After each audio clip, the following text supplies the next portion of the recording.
Good evening.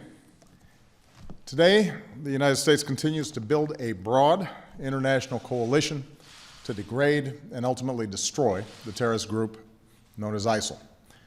As part of the air campaign, France will join in strikes against ISIL targets in Iraq.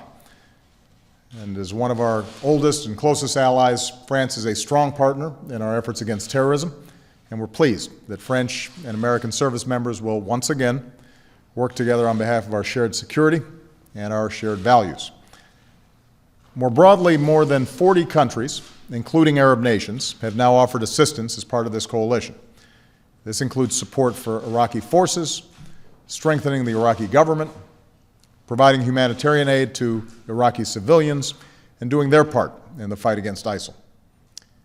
Here at home, I'm pleased that Congress, a majority of Democrats and a majority of Republicans, in both the House and the Senate, have now voted to support a key element of our strategy, our plan to train and equip the opposition in Syria so they can help push back these terrorists. As I said last week, I believe that we're strongest as a nation when the President and Congress work together, and I want to thank leaders in Congress for the speed and seriousness with which they approach this urgent issue, in keeping with the bipartisanship that is the hallmark of American foreign policy at its best.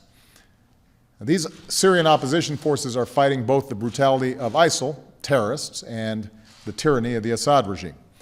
We had already ramped up our assistance, including military assistance, to the Syrian opposition.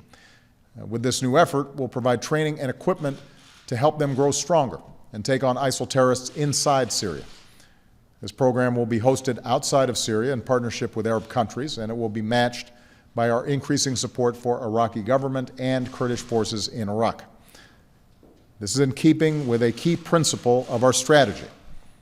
The American forces that have been deployed to Iraq do not and will not have a combat mission.